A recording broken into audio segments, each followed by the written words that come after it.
안녕하세요. 저는 아들과 귀여운 손녀가 함께 살고 있는 할머니입니다.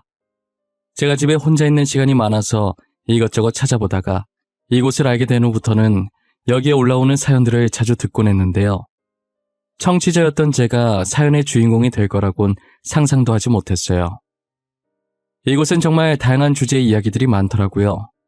부부 사이에 있었던 이야기도 있고 시댁과 며느리 사이에 있었던 이야기도 있고요. 저는 며느리와 있었던 일에 대해 이야기해보려고 하는데요.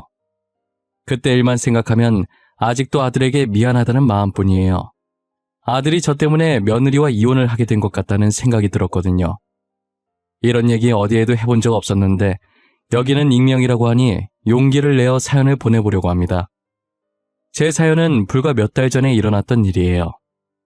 저는 어머니께서 저를 낳다가 세상을 떠났어서 어머니의 정을 느껴본 적이 한 번도 없었어요. 아버지께서도 평생 여자는 저희 어머니만 바라보셨기 때문에 재혼도 하지 않으셨거든요. 그래서 저는 결혼할 때까지 홀아버지 밑에서 자랐었어요. 만약 제가 결혼하게 된다면 자식들에게 좋은 어머니가 되어줘야겠다는 생각을 항상 하고 있었어요. 그렇게 남편을 만나서 아들을 낳고 제가 못 받아봤던 어머니의 사랑을 아들에게 아낌없이 줬었죠. 아들은 저희의 사랑을 받고 자라서 그런지 누구보다 당당하고 씩씩하게 잘 자라주었어요. 그렇게 아들이 20살이 되던 해에 성인이 된 기념으로 가족여행을 가게 되었는데요. 저와 아들은 이 여행이 남편과의 마지막 이별 여행이 될 거라곤 상상도 못했죠. 저희는 신나게 잘 놀았고 집으로 돌아오는 길에 눈이 많이 왔는데 그때 사고를 당하게 되었어요. 그런데 사고 날 때 남편이 저희 지키겠다고 자기 쪽으로 핸들을 꺾어버린 거예요. 그래서 남편이 타고 있던 앞좌석이 많이 망가졌고 아들과 제가 타고 있던 뒷좌석은 아무 피해가 없었죠. 남편은 그 자리에서 세상을 떠나고 저와 아들은 타박상만 입고 살아있었어요. 저는 사고로 남편을 잃은 이후로 한동안은 정신을 차릴 수가 없었어요. 정신을 차리려는 의지가 없었다는 게 더 맞는 말이겠네요. 앞으로 남편 없이 살 생각을 하니 정말 눈앞이 캄캄해지더라고요. 저는 늘 남편과 평생 함께 살 생각만 했지 남편이 제 곁을 떠날 거라는 상상을 해본 적이 없었거든요. 남편 장례식도 어떻게 했는지 지금 기억을 더듬어 보려고 해도 생각이 잘 나지 않아요. 제가 그때 정신을 놓고 있었어서 통으로 기억이 날아간 것 같아요. 장례식장 예약도 조문객 받는 것도 아들이 다 하지 않았을까 싶네요. 아들이 티는 안 냈었지만 당시의 아버지에 이어 저까지 잃게 될까봐 엄청 겁이 났었다고 하더라고요. 제가 정신을 차리게 된 게 아마도 꿈에서 아들이 울고 있는 모습이 나온 뒤였던 것 같아요. 저까지 세상을 떠나게 되면 아들 혼자서 이 험난한 세상을 살아가야 하잖아요. 아직 아들 결혼하는 것도 못 보고 손자도 못 봤는데 이대로 떠나면 안 될 것 같더라고요. 그래서 아들을 위해 남편 없이도 열심히 살아봐야겠다는 다짐을 하게 된 거죠. 아들 결혼할 걸 생각하니 혹시나 제가 홀어머니라서 아들 결혼에 지장이 갈까봐 걱정이 되는 거예요. 나쁜 짓을 해서 홀어머니가 된 것은 아니지만 그래도 아버지가 있는 것과 없는 것은 차이가 크잖아요. 저는 아들이 결혼하기 직전까지 그 걱정을 하느라 하루하루 10년씩 늙는 기분이었어요. 그러다 아들이 제게 결혼하고 싶은 사람이 있다고 집으로 아가씨 한 명을 데리고 온 거예요. 여자친구 만나고 있는지도 몰랐는데 3년 정도 만났다고 하더라고요. 아가씨는 수줍게 아들 뒤에서 나와 살짝 웃으며 제게 인사를 했어요. 안녕하세요, 어머님. 저는 지혁이 여자친구 박지희라고 합니다. 처음 인사드리네요. 지혁이한테 어머니 말씀 되게 많이 들었어요. 사진도 봤는데 실물이 훨씬 젊어 보이시고 이쁘세요.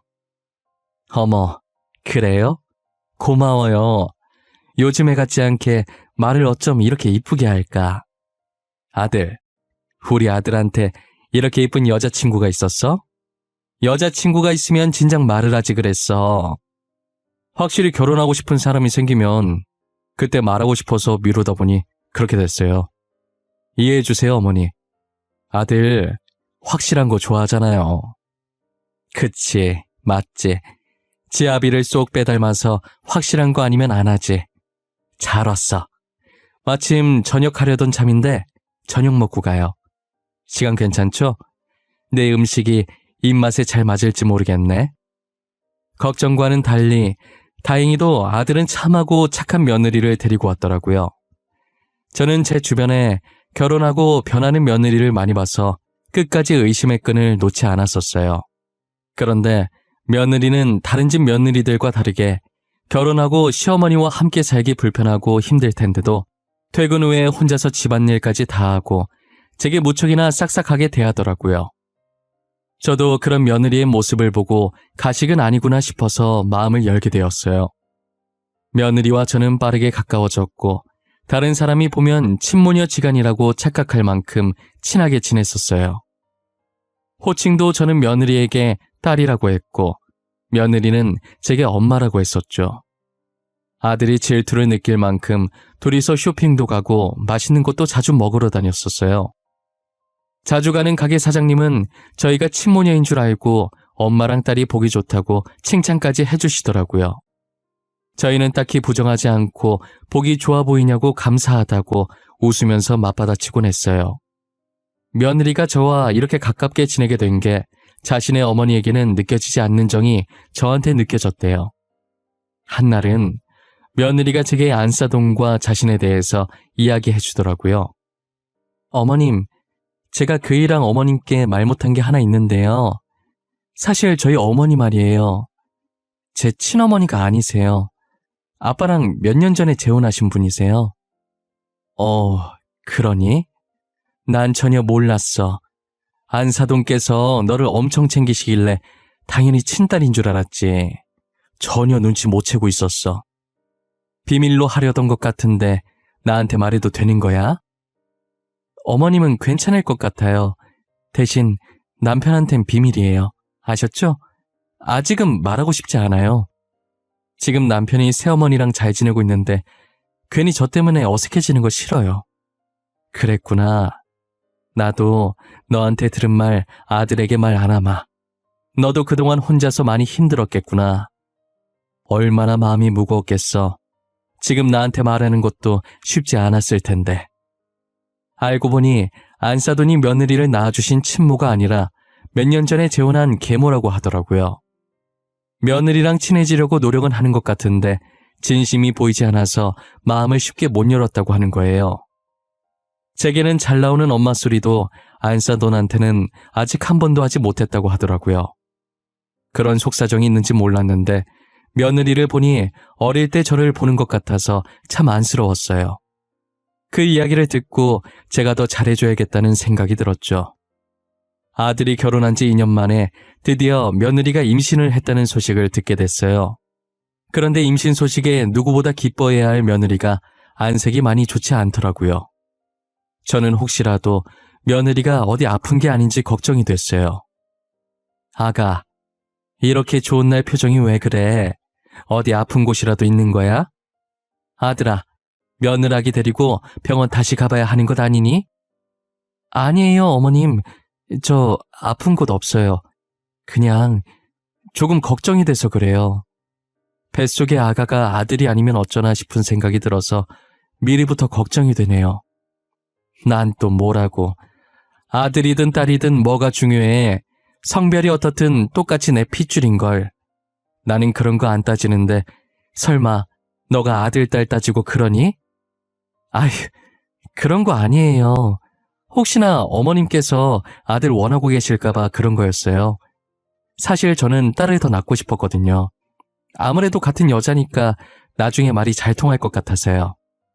그래, 나도 손자보다 손녀가 좋더라. 옆집도 손녀 낳았는데 얼마나 애교가 많던지. 요즘은 손녀가 대세라더라고. 옆집 손녀 보니까 그 이유를 딱 알겠어. 며느리는 손자가 아니면 어떠냐고 걱정했지만 저는 손자든 손녀든 아무 상관이 없었어요. 지금이 조선시대도 아니고 요즘 누가 아들, 딸 가리나요? 그저 아이가 무사히 태어나주고 며느리가 몸 조심히 아이를 낳기만을 바라고 있었죠. 아무래도 저희 어머니가 저를 낳다가 돌아가셨다 보니 저는 온통 며느리 걱정뿐이었어요. 일정 기간이 지나면 아이 성별을 알 수 있어서 저희는 미리 손녀가 태어날 거라는 걸 알게 되었어요. 뱃속에서부터 효녀인 건지 입덧도 없었고 새벽에 움직이거나 발로 차지도 않았다더라고요. 어느 정도였냐면 너무 조용해서 아이가 혹시 죽은 게 아닐까 잠깐 의심을 했을 정도로 얌전했대요. 뱃속에서도 얌전했던 손녀는 태어나서도 밤낮 잘 지키면서 잤고 잘 울기는 했지만 그만큼 금방 그치고 그마저도 밥때나 기저귀 갈 때 잠깐이지 그거 아니면 잘 울지도 않았었어요. 손녀가 얌전한 덕분에 저는 혼자서 애를 보고 아들네는 데이트를 자주 보냈었어요. 그러다 보니 자연스럽게 저는 손녀와 있는 시간이 많아졌고 손녀도 크면 클수록 며느리보단 저를 더 많이 찾았죠. 아무래도 손녀가 며느리보다 저와 붙어있던 시간이 훨씬 많다 보니 며느리가 자신을 낳아준 엄마긴 하지만 저만큼은 편하지 않은 모양이더라고요. 손녀는 엄마 아빠 먼저 말하는 다른 아이들과 다르게 할머니를 제일 먼저 말했었어요. 며느리는 엄마라고 먼저 말하길 기대했는데 할머니라고 먼저 말하니 서운한 기색이 역력하더라고요. 괜히 제가 미안해지고 눈치가 보이는 순간이었어요. 그래도 며느리는 금세 표정을 풀고 손녀가 천재라서 할머니를 먼저 말한 거라고 좋아하는 거예요. 좋은 게 좋은 거라고 저는 며느리 기분 좋게 해주고 싶어서 맞는 말이라고 열심히 맞장구를 쳐주었죠. 그렇게 시간이 흘러 손녀가 초등학교에 입학하는 날이 다가온 거예요. 처음 학교 가는 날인데 하필 아들과 며느리가 둘 다 바빠서 저 혼자 입학식에 참석하게 되었어요. 손녀 손을 잡고 둘이서 도란도란 학교를 가고 있었는데 학교에 다 와가서 사고가 난 거예요. 다행히 제가 사고가 나던 순간 손녀를 안고 있어서 손녀는 다친 곳이 없었어요. 다만 제가 충격을 다 흡수하면서 다리를 좀 심하게 다치는 바람에 일어날 수가 없었죠. 병원에서는 생각보다 심하게 다쳐서 앞으로는 두 발로 걷지 못할 거라고 하더라고요. 결국 저는 남은 인생을 휠체어에 앉아서 지내야 하는 신세가 되었죠. 입원을 하면서 재활치료를 해보긴 했지만 제가 나이가 있어서 그런지 몸이 마음처럼 움직여지지가 않아서 결코 쉽지 않더라고요. 어차피 살 만큼 살았기 때문에 두 발로 다니는 건 포기를 하려고 했어요. 그런데 손녀가 학교 마치고 병실로 찾아와서 제 손을 꼭 잡고 말을 하더라고요. 할머니, 나 구해주다가 이렇게 아픈 거지. 내가 안 아프게 호해줄게. 나는 할머니 없으면 못 살아. 그러니까 앞으로는 아프지 마. 나랑 평생 살아야 돼. 알았지? 그래. 내가 이렇게 이쁜 손녀딸 두고 어떻게 아파?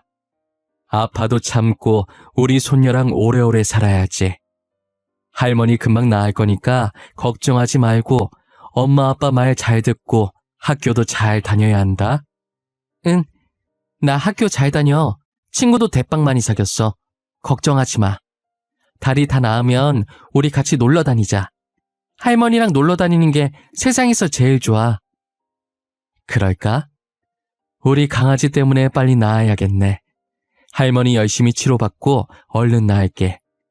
할머니 다리 괜찮아지면 손잡고 소풍 갈까? 가고 싶은 곳 있으면 생각해놔. 저는 손녀의 한마디 말에 다시 힘을 내보기로 했어요. 그런데 며느리가 점점 저를 대하는 태도가 변하기 시작하는 거예요.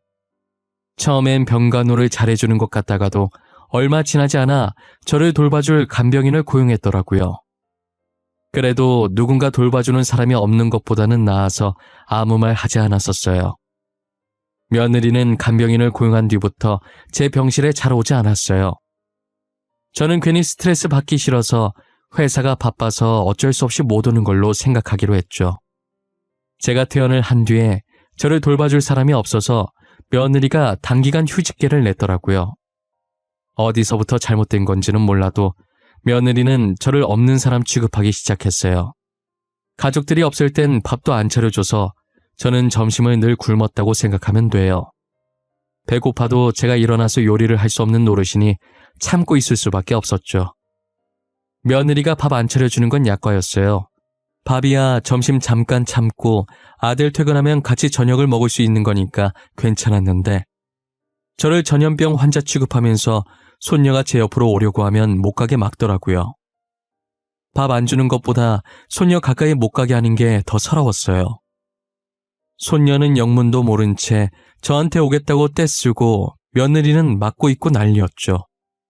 저희 아들은 아무것도 모르고 제가 가뜩이나 다리 다쳐서 속상한데 손녀 때문에 더 힘들까봐 제 눈치를 보면서 손녀를 안고 방 안으로 들어가더라고요. 그런 생활이 계속되다 보니 정말 한동안은 서러움의 연속이었던 것 같아요. 저는 손녀를 구하다가 다친 것뿐인데 뭘 그렇게 잘못한 건지 모르겠고 자기 자식 지켜줘서 감사하다는 소리는 못할 망정 저러고 있으니 너무 서운했죠. 며느리한테 감사하다는 말 들으려고 손녀를 구한 것은 아니었지만 사람 대우를 안 하니 너무 화가 났어요. 처음부터 그런 사람이었다면 원래 그런 사람이니까 싶어서 아무 생각이 안 들 텐데 남이 봐도 친모녀 같은 사이로 지내다 한순간에 저렇게 돌변하니 저만 미칠 지경이더라고요. 그렇다고 이 사실을 아들에게 말해봤자 괜히 부부싸움만 날 것 같아서 말을 하지도 못했죠. 혼자 끙끙 앓으면서 매일 방에만 틀어박혀서 눈물을 흘릴 때가 많았어요. 이 나이 먹고 이렇게 살아야 하나 제 자신이 너무 한심하기도 했어요. 제 밥그릇은 제가 챙겨야겠다는 생각에 병원도 더 열심히 다니고 재활치료도 이 약물 구했어요. 인간의 강한 의지는 어떤 걸로도 막을 수 없다는 말이 맞나 봐요. 저는 재활치료를 해도 가망이 없어 보여서 앞으로 제 자신이 평생 못 걸을 줄 알았거든요. 그런데 아직 쩔뚝거리긴 하지만 휠체어를 안 타도 될 정도로 걸을 수 있게 되더라고요. 조금만 더 하면 괜찮아질 것 같은 희망이 보였었죠. 손녀와 함께 놀러 다닐 생각에 벌써부터 들떠 있었죠. 절뚝거리며 걸을 순 있어도 오래 서 있지는 못해서 요리할 정도는 아니었어요. 그래서 한날은 저녁이 너무 길게 느껴지고 그날따라 배도 엄청 고픈 거예요. 저는 배고픔을 잊어보려고 낮잠을 자고 있었는데 제가 자는 사이 손녀가 학교를 마치고 집에 일찍 와 있었나 봐요. 자고 일어났더니 손녀와 며느리가 이야기를 하고 있는 소리가 들리더라고요. 그런데 늘 조곤조곤하던 손녀가 평상시와 다르게 되게 큰 소리로 따지고 있는 듯이 말하고 있는 거예요. 점점 커지는 손녀 목소리에 무슨 일인가 싶어서 나가봤더니 며느리랑 손녀가 싸우고 있더라고요. 엄마는 어른이 돼서 왜 그렇게 이야기해? 내가 친구들한테 엄마 얘기하고 다니면 좋겠어? 엄마도 내가 그러고 다니면 기분 나쁠 거 아니야. 안 그래? 그렇다고 엄마 팔을 그렇게 세게 꼬집어? 그건 어디서 배워먹은 버릇이야. 내가 너 그렇게 가르쳤어? 네 할머니가 그렇게 가르치디? 할머니는 나한테 나쁜 거 안 가르치거든? 엄마도 화나면 나한테 그렇게 하잖아. 그래서 나도 엄마 나쁜 버릇 고치려고 꼬집었어. 왜? 안 돼? 엄마는 되고 나는 안 돼? 당연히 안 되지. 어떤 어린애가 어른 팔을 꼬집어? 그것도 자기 엄마를. 너 그거 되게 잘못된 행동이야. 알아? 엄마도 다른 사람한테 남 욕하는 거 되게 나쁜 행동이야. 맨날 친구한테 할머니 욕하잖아. 우리 할머니 욕먹을 짓 한 거 없는데 왜 욕먹어야 되는데? 엄마는 학교에서 남 욕하지 말라고 안 배웠어? 알고 보니 며느리가 친구랑 통화하면서 제 험담을 좀 했던 것 같더라고요. 그걸 들은 손녀가 저 대신 화를 내주고 있었던 거죠. 손녀 하는 얘기 들어보니까 며느리가 제 험담을 한 게 한두 번이 아니었던 것 같았어요.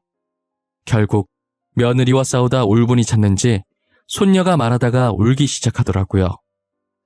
제가 손녀를 달래주려고 다가오자 며느리가 저를 째려보는 거예요.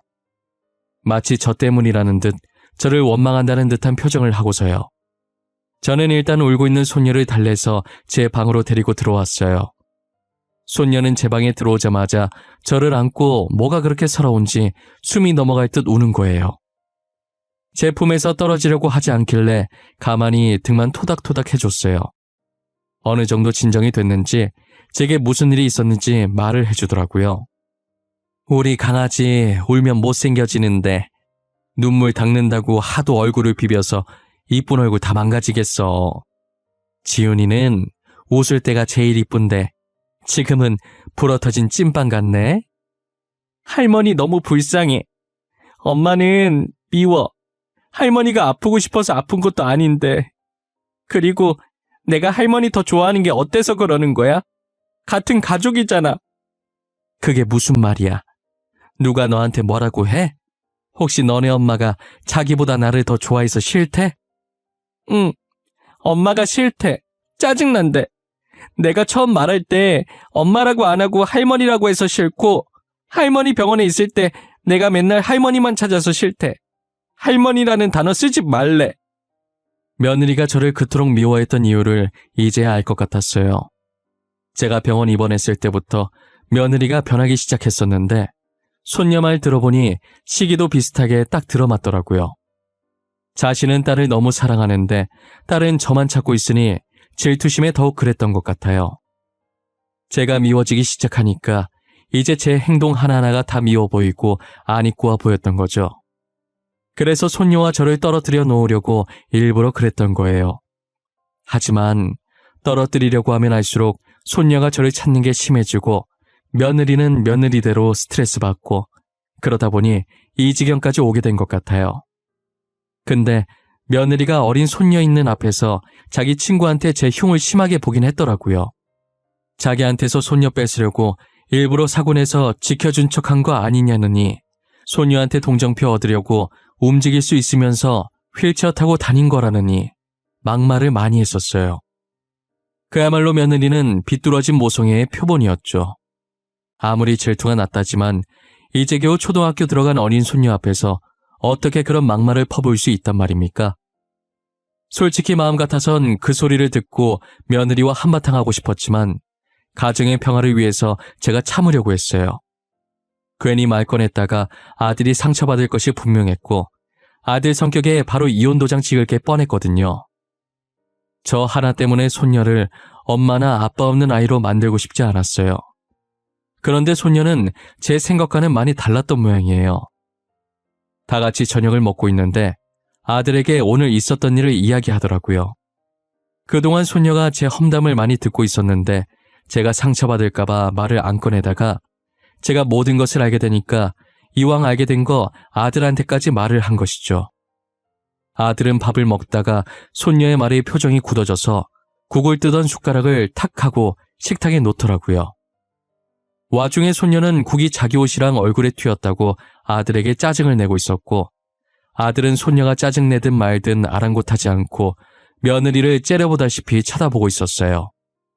식사 자리는 한순간에 얼음장 같은 분위기가 됐고 며느리는 어쩔 줄 몰라서 아무 말 없이 눈만 이리저리 굴리고 있더라고요.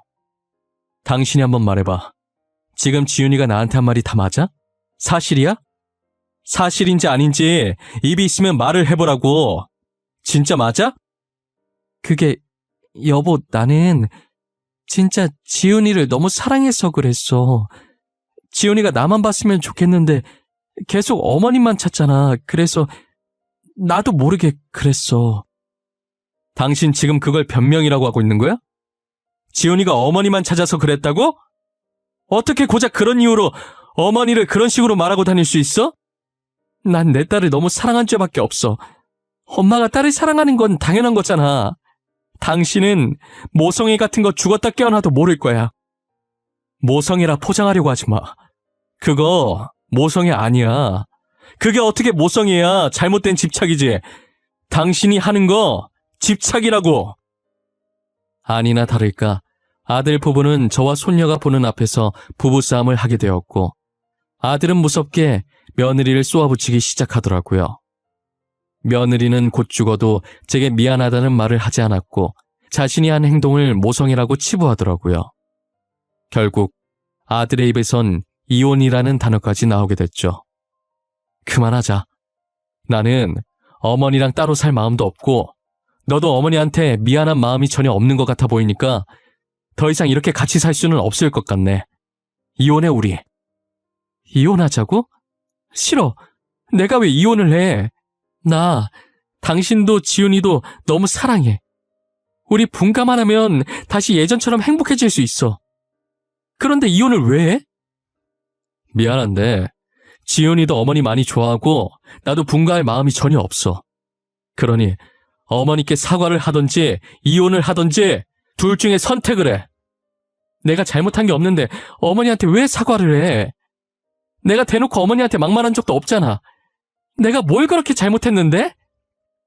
대놓고 한 말이 아니면 잘못 아니라는 거야? 그럼 나도 다른 사람한테 당신 욕하고 다녀도 돼?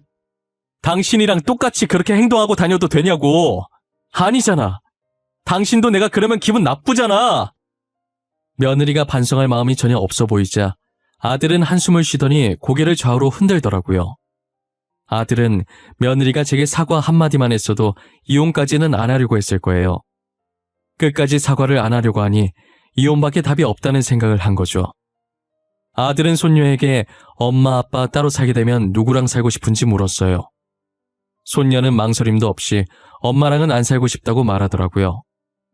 손녀의 대답을 듣고 며느리는 바닥에 주저앉아서 대성통곡을 했어요.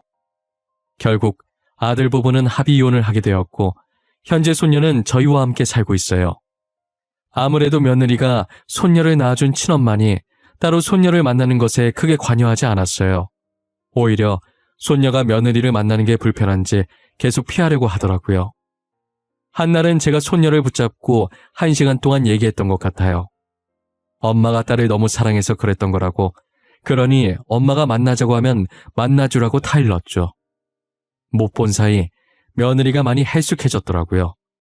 한때 제게 사람 취급도 안 하고 모진 말을 내뱉었던 며느리긴 하지만 마음고생을 많이 한 것 같아 보여서 마음이 너무 안 좋았어요. 만약 시간을 돌릴 수만 있다면 손녀가 태어나던 순간으로 돌리고 싶어요. 그때로 돌아간다면 손녀와 며느리가 함께할 수 있는 시간을 많이 만들어주고 싶어요. 그랬다면 아들 부부가 이렇게까지 되진 않았겠죠. 손녀가 며느리에게 따질 때부터 알아보셨겠지만 여전히 똑부러지고 씩씩하게 잘 자라주고 있어요. 그때나 지금이나 변하지 않고 든든히 제 옆을 지켜주고 언제나 제 편이었죠. 아들과 제가 싸울 일은 잘 없지만 가끔 사소한 마찰을 빚게 되면 무조건 아빠가 잘못한 거라고 그냥 미안하다고 하라고 애늙은이처럼 말하곤 해요. 그러면 아들이 또 제게 미안하다고 하고 싸움은 더 이상 크게 번지지 않고 웃어 넘기게 되죠. 요즘 학교에서는 말 잘하는 법 이런 걸 가르치는 건지 손녀가 말을 너무 잘해요. 맞는 말만 하니까 어쩔 땐 손녀 말을 듣고 숙연해질 때도 있다니까요. 손녀가 최근에 빠진 취미생활이 있어요. 그게 뭐냐면 학교에서 배워온 단어나 문제가 있으면 꼭 저한테 가르쳐줘요. 저는 아는 단어라도 모르는 척하면서 손녀 천재라고 치켜 세워주곤 하죠. 그럼 손녀는 어깨 으쓱하며 거만한 표정을 짓는데 그게 얼마나 귀여운지 몰라요. 아들이 최고라는 말도 이제는 다 옛말이에요. 요즘은 너도 나도 딸 낳고 싶다고 난리더라고요. 아무래도 아들은 조금 무뚝뚝하고 애교가 없잖아요. 분명 딸 같은 아들도 있겠지만 대개는 저희 아들처럼 그럴 거예요. 그리고 제가 아들도 키워보고 손녀도 키워보니 확실히 딸이 애교가 많고 말도 잘 통하는 것 같아요. 가끔 손녀가 없었다면 지금쯤 저는 어땠을까라는 생각을 하곤 해요. 아무리 생각을 해봐도 손녀 없는 저의 모습은 상상이 가질 않았어요. 예전엔 아들만 보고 살았다면 최근엔 손녀를 위해 사는 것 같아요. 저는 지금 제 생활에 충분히 만족하며 살고 있어요.